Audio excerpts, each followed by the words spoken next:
this incident happened when I was in secondary 3 after my dad passed away. So it happened in my old house in Yishun. So it was at night. Me and my best friend was in the house. We were actually doing video lah. We are just like small YouTubers trying to do this YouTube thing. And then so I set up the camera, and then there was nobody in the house, so we set it up, and then we roll to do a testing. And then once we practice our line, then we cut, and then I went to check back the camera. So we play back, and then it was fine, the angle, everything is okay. So then I was like, okay, let's delete this footage, and then we will roll a real scenario. Okay, so we deleted it because like back then the memory card like very small, right? So we cannot put even the testing video inside. So put it back, and then we set it up, and then we roll.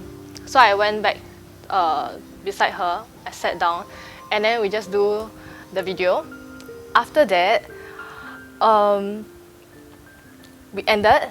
I went to check the camera, and then so the camera, right, you can see like a play button to, like when you see it, right, it's a preview of like what you first filmed, right? And then when I try to press the play button, right, it doesn't work. The video cannot be played at all. So at that point of time, I noticed that the chairs, right, there's like 3 chairs, and it positioned in a way it's like joysticks. So you know, normally joysticks are like three joystick, and then you just like put there, right? So it looked like that. And then I told Giselle about it, and then like we just don't know what to do, and we just can't continue this thing because we felt something in the house also. Like the atmosphere was very eerie. Okay, then we got very scared. Okay, then so we call our mentor for help. So over the phone, we explained to her what was going on. And then we were begging her to come, like, please come, just come, okay? Because she keep thinking it's a prank, okay? But we are not pranking her. And okay, back then she stayed like quite near my house. So she decided to just come down and take a look. So when she came, we were so happy, and then we quickly opened the door and asked her to sit down and look at this video thing and the whole setup. And then she was like, "Ayah, you're bluffing me, that kind of thing." And then so she decided to leave lah. And then she's like, "Okay, I'm gonna leave this. Y'all are kidding me lah." And then when she got up, the door just slammed. The main door just slammed. There was no air, there was no wind, no nothing, and the door just slammed.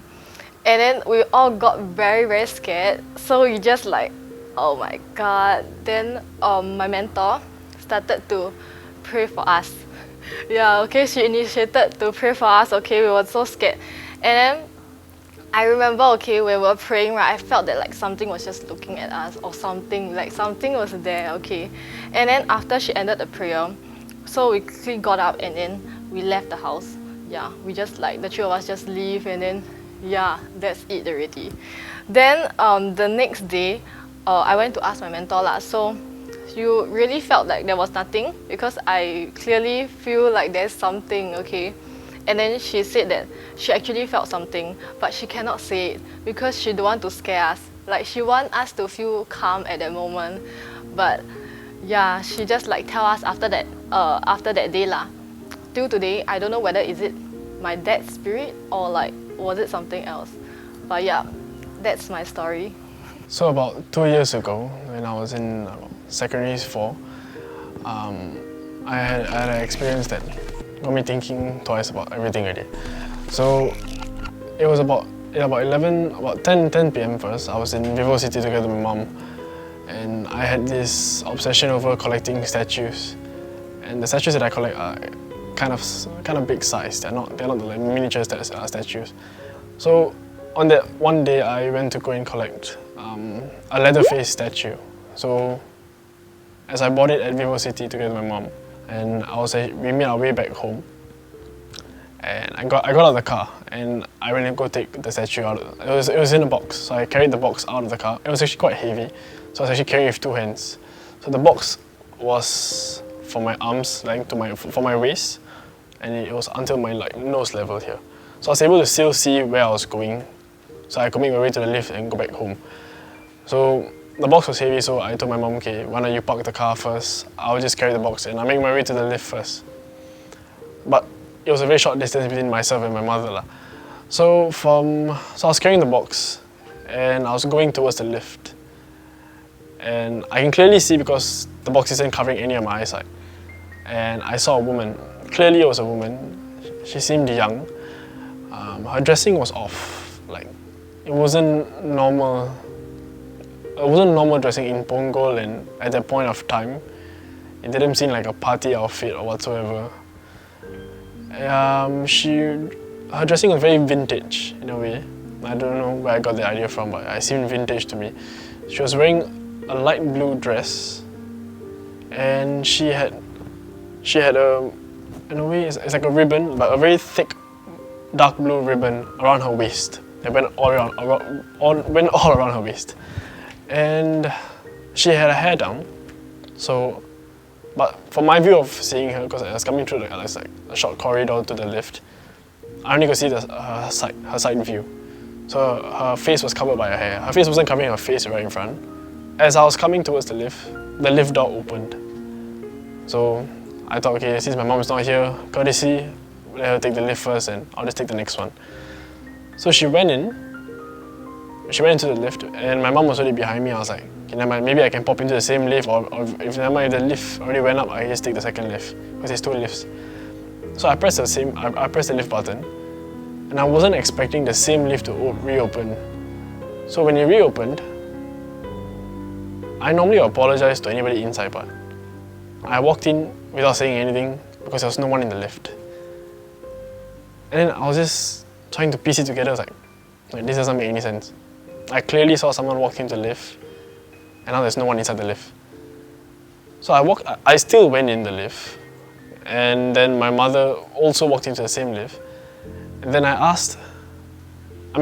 stayed on the 16th floor, so it was a long way up. So as I was going up, I looked to my mom and I asked, Mom, I swear to God that I saw a woman enter this lift before we just did. And there's no way possible that she went up and came back down in the same lift at one go. And my mom just looked at me and told me that, okay, Silas, let's not speak about this now. Let's go home and speak about this. And my mom actually started praying as well. She got very scared. And I think on the following day, I kind of went down and I did try to take a look, trying to see whether could it have been possible maybe she went behind the wall. But no, it didn't make any sense because I clearly saw her enter the lift and the door closed behind her. So I don't think so I can piece what I actually saw on the day. On top of that, it's not only me being as one individual seeing something that maybe I can say, okay, I'm being just delusional for that one moment.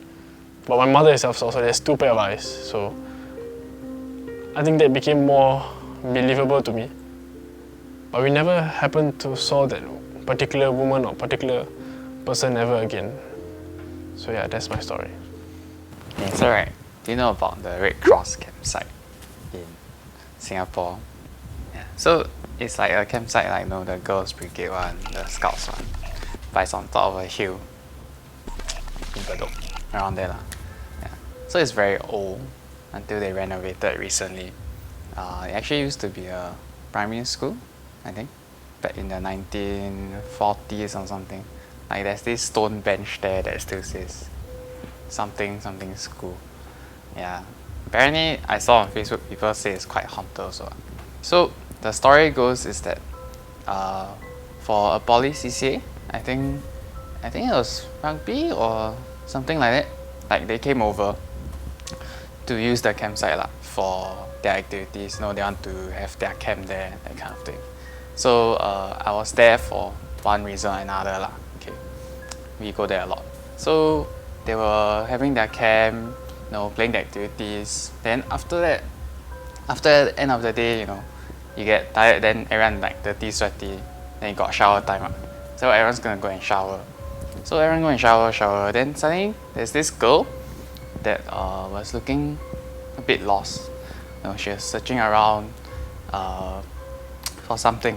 Then she approached me Okay, then she short black hair, and you look a bit like in Chinese, yeah, short, petite, black hair, a bit fuzzy, so can't quite remember how she looks like lah.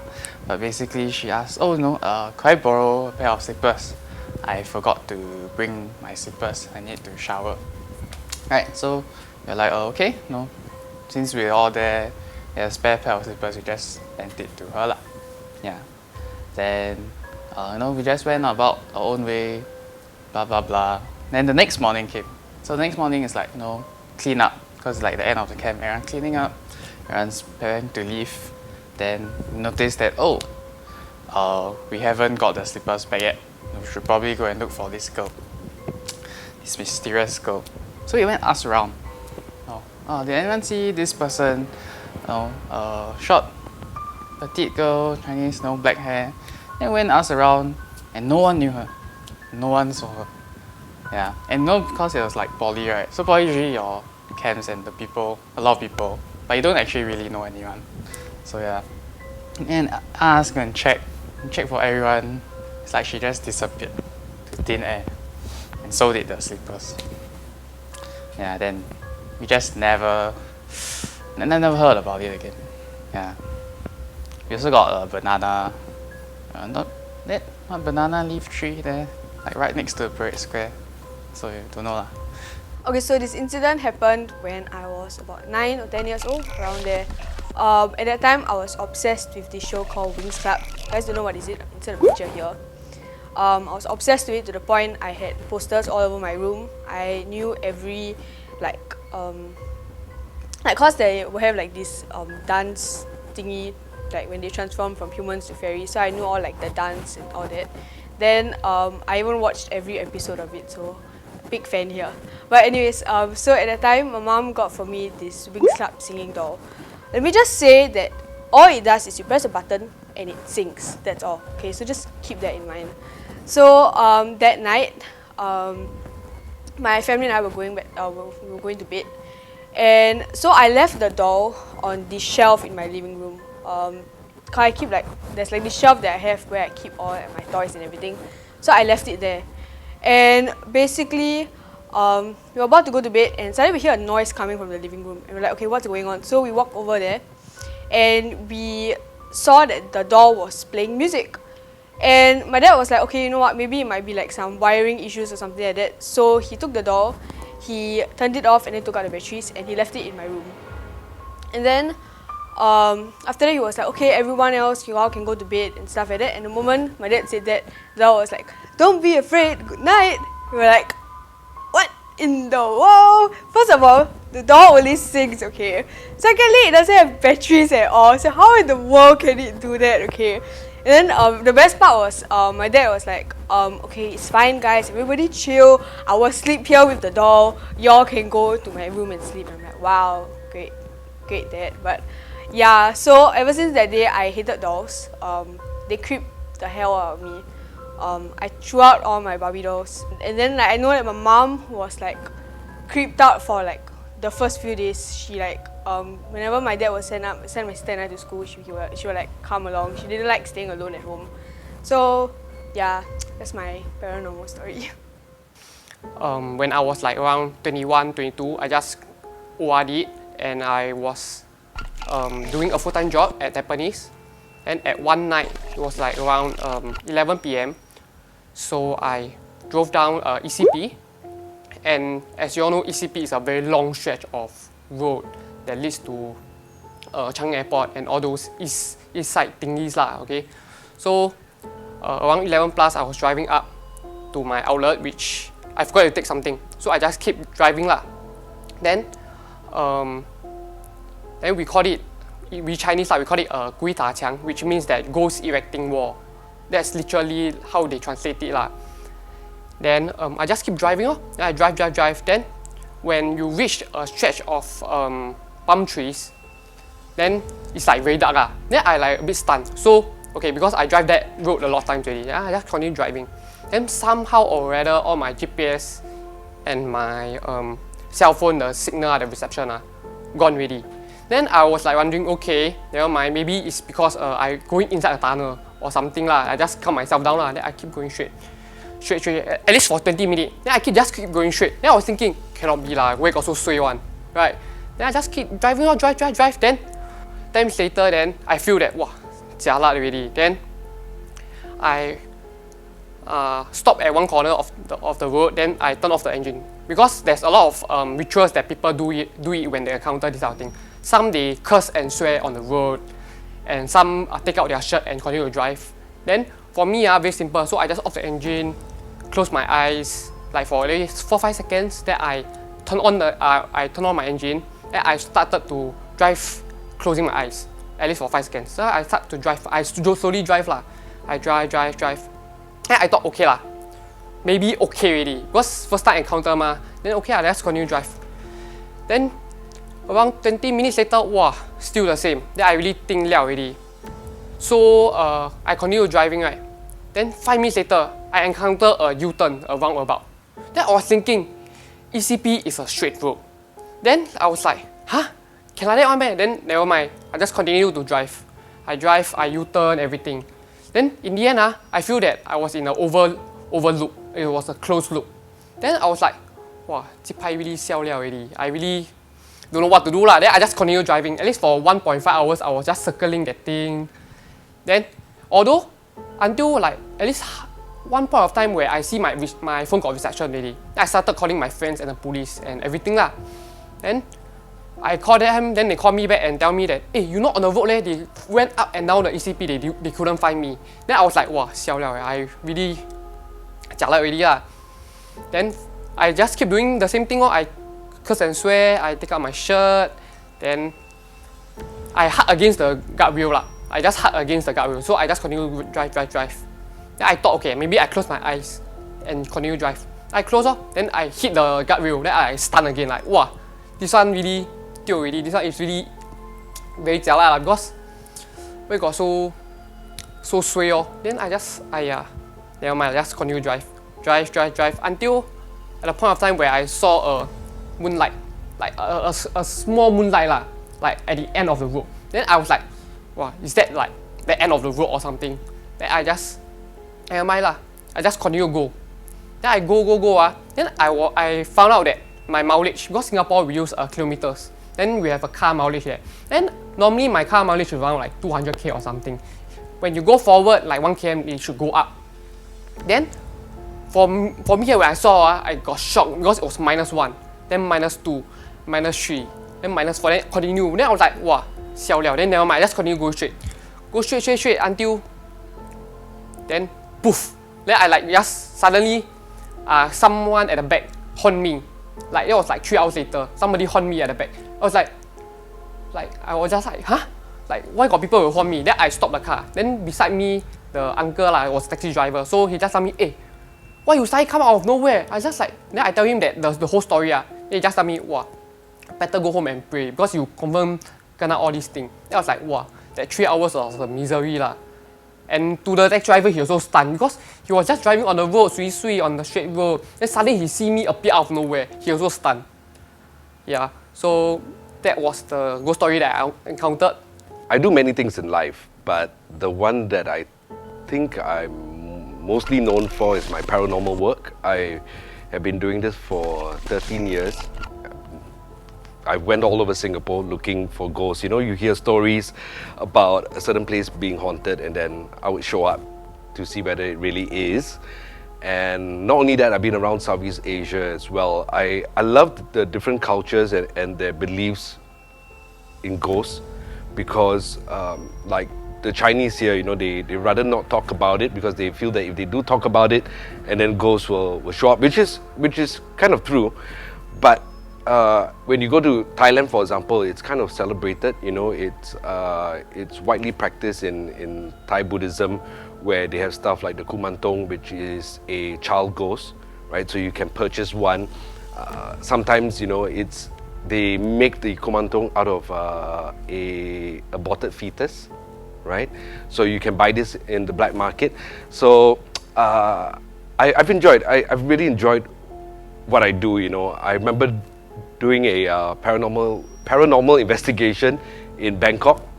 So what I did was I went to this place alone, right? I had my camera with me and this club used to be called Santika, and there was this huge fire on New Year's Eve. 66 people died. 2 of them were Singaporeans, unfortunately.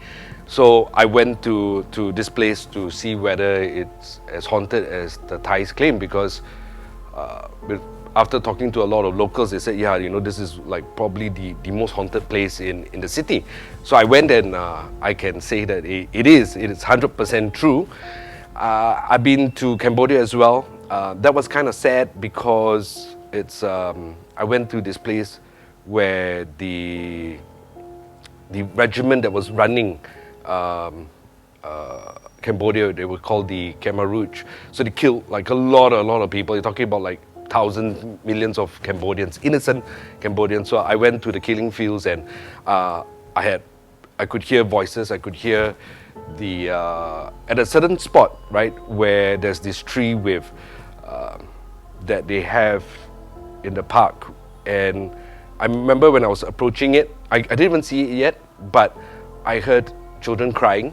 I heard babies crying and all, and because you know you can rent these headphones that give you like this guided tour, and then I took out the headphones, and I could still hear the crying, but there was nobody around me. And I turned the corner, and I get to this tree, and there's this signboard there that said that that this is where they used to kill babies and little children. They used to grab the baby by the legs, and then they'll swing and they'll hit the baby's head on the tree. Yeah, so the souls of these babies were still around, you know. And then I remember being very emotional, and yeah, so that's basically what I do. I go around looking for ghosts. In Singapore, I feel that the most haunted place is Pulau Ubin. Pulau Ubin, like there's so much going on, man. There's really so much going on. There is the German Girl Shrine, for example. Over the years, there's been a lot of changes now. It looks like a beautiful chapel, right? And a lot of people go there to pray for luck. And that place is supposedly the home of an urn that contains the ashes of a German girl that died when the Japanese occupied Singapore. So that place has got a lot of paranormal activity. And then you go on to the Chinese cemetery.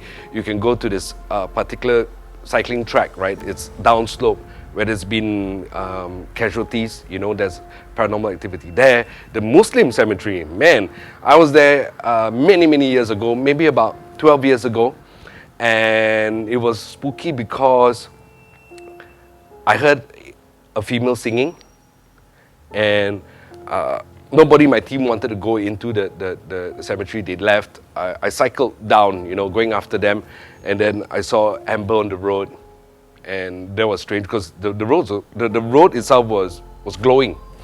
And then I catch up to them, and I tell them, no, you know, like being paranormal investigators, that's what we do, right? We're supposed to go in there and look for the source. And they claim that this voice, right, that was singing sounded really horrible. But to me, to this day, I feel that it's the most beautiful voice I've ever heard. You know, and my wife sings, right? She sings really well.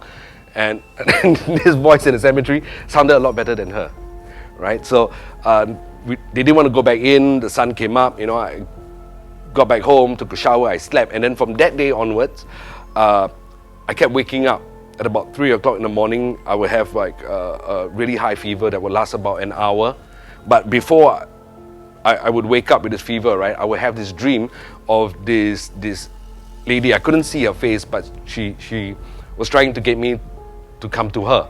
But for some reason, I couldn't move, you know. And then maybe I wanted this dream to continue, right? And so I really wanted it to continue for as long as possible, because I wanted to see what else could happen. So like every night I kind of knew that I'm gonna dream about this lady, and it'll be the exact same dream, but then I just couldn't move. And after about a month, a friend said, you know what, I think you really should go see someone. And they brought me to this this medium, and then, you know, he did prayers. It was a Thai Buddhist medium. So he brought me to this guy and then did the cleansing and all, and then after that everything got better. But yeah, so if anybody, you know, if you really don't believe in ghosts and you want to experience a ghost, all you have to do is go to Pulau Ubin, make sure that you stay overnight because you won't be able to get a boat back. So you got to rough it out. But I'm very sure at either one of these locations that I mentioned, I guarantee you will come across a spirit. And then after that, it's really up to you how you handle it.